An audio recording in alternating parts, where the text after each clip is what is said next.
I own a farm in Lanlate town. That's Ibarapa East local government of Oyo State. And so it was a Friday. I go there Mondays to Fridays. And but I have a house on my farm. So he has a room in my farm. We stay there. So he goes to his own place, comes to my place to stay. And then on Friday, we come to Ibadan together. And so we were coming back home that day. The farm to Lanlate town is about an hour drive, between 45 to an hour drive. And then we were coming back when I was not feeling fine. I was sick, so I took some drug. So I reclined my chair so I could sleep. Although I was in the front with him, he was driving. And I saw that he swerved. So I raised up my head and I saw that Fulani guys. Did you say Fulani? Yes, they were Fulani. They were dressed as Fulani. So, and they were armed. They had cutlass, and then they wanted us to stop. So we swerved and tried to outrun them. So I was hoping we could escape. So we left those ones, and we didn't know there was another one in the front again, who was probably waiting for us, anticipating that we might make a run for it. And that was how he shot into the car. He shot into the car? He shot into the car. And that went straight and hit my fiancé on the head, at the back of his head. And I don't even know. It was so fast. I didn't even know what to do for a while because the blood was rushing out of his head. You know, I still see that a lot of times. You see the picture a lot of times? Yeah.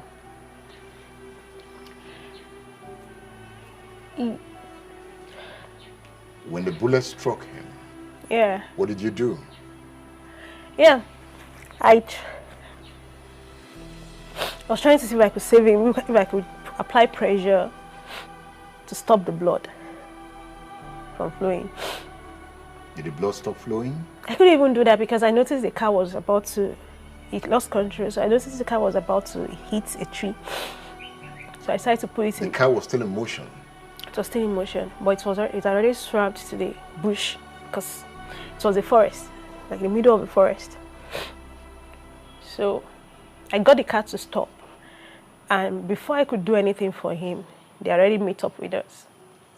So they opened the car and pulled me out. How many of them? 4 of them. There were 4 of them. So they pulled me out.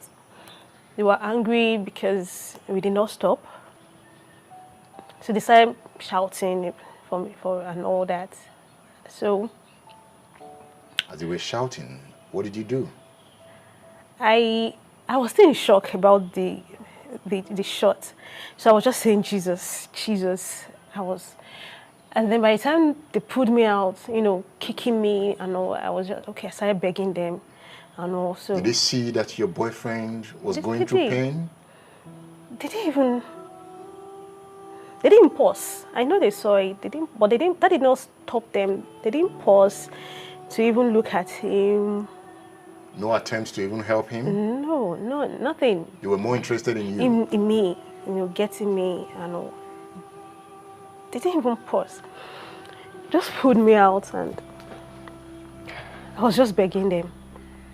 And so they got me and then took me into the bush and told me to start running.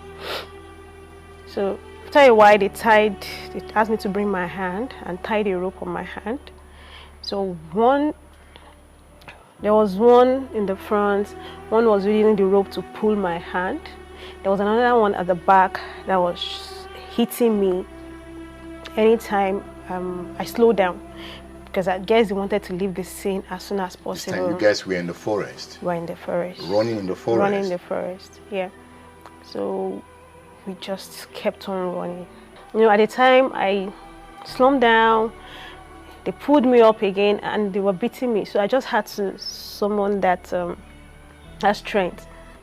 So when it was getting dark, I was asking for water because I was thirsty with the running and then with the drug I took. You know, at this time, it had rained. It had rained? Yes. So when it was raining? We were still running. Still running in the rain? Yeah, we were still running all through. Still running. So I was asking for water. They said there was no water. And then later, we just got to a puddle of water, you know, rainwater that was just flowing. And they asked me to drink. I didn't have a choice because I was thirsty. You drank? I had to drink it. We ran almost all through the night. While we were coming, they already took my phone away from me and threw it away. Then I didn't know that they had picked my fiancé's phone from the car also. So they asked me to open it. I said I couldn't. And so when it was 6 o'clock, they removed the SIM and I guess I didn't even know that that was just because I knew they destroyed it to remove the SIM. So I thought probably they didn't want, you know, the phone will have a location, a GPS to track. So, but they destroyed it completely and threw it, made sure it was disposed on the way. But they removed the SIM. So apparently they had inserted the SIM in their own phone. So when it was 6 o'clock, they asked me to call my parents and tell them that they were demanding for 50 million naira for me to be released. So I called my dad and, you know, he also was begging them 50 million. How? He was trying to plead with them and they just told him if he wanted to see me alive, he had better find it. When we got to a particular point, I mean, the river was, I mean, it was really, the current was heavy. And so one of them went through it first. And then, of course, I was shorter than them. So he went there and then they told me to also come around. I was really scared. How did you walk through that river? With your hands up? My hands were still tied. My hands were tied as you walked through the river? My hand was still tied. So one of them just held on to that rope in the front and was pulling me because I was really scared because it came up to here when we were passing. You know, after talking with my dad, they made sure they told him to get the money and he said, okay, he was trying, he was working on it. So probably knowing that the money was coming got them to kind of relax. So when we sat down and, you know, that was when they were telling me that they don't have cattle. They don't have cattle. The only thing they do is to kidnap for money. When it was that 4 o'clock, they called him. He was still begging them that it was a Saturday. No one keeps cash in the house. You know, he has tried to transfer money to different people so that they could use the ATM to withdraw money. But, you know, the limit is about 100,000 naira. So how many people do you want to transfer to even raise that kind of money? Nobody keeps money in the house. So they was trying to explain to them, to beg them that, oh, he's retired. He's not working. How is he going to raise money and all that? So, you know, at that time, they became frustrated because we have been waiting since 6 a.m. And you haven't eaten at this time? No, I hadn't. I was really, really scared at that time. You know, I was begging my dad that, you know what? Anybody, I was almost like telling him that even if you can go enter the road and just be asking anybody for cash, just try and waste this guy's money because they were desperate to leave at that time. They were also telling me then that if they don't bring it, they can equally kill me and get buyers for the body. So at what point did your dad get to the location? That was around 9 p.m. He got to Erua around 9 p.m. He called them. So, yeah, they told him to come alone. So 3 of them went to meet him. They left me with one of them. So, he later told me that they asked him to go to like 3 different locations. You know, he didn't see them. He said he was on the phone talking to them. They told him to tell him to go somewhere. Then later they will ask him to go to another place. Just So he was just moving. moving around, you know. Yeah, at the end of the day, probably, I guess they were trying to see if he was being followed. So later they told him to park somewhere and just drop the money there.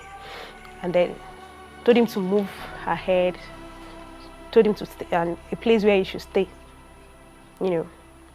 So I think they picked up the money and all. Yeah, he got a call that the money has been, that he should bring me. So I ran. I made a run for it. When immediately I saw his car, so I was like running to freedom, you know. So did you hug your dad? Of Did you run course, into the I car? was just like, Daddy, I'm seeing you again. Oh. I'm seeing you again. You know, that was the thing that I was saying. When I even got home, saw my siblings, my sister, I was like, I see everybody again. My life, I didn't die. I made it.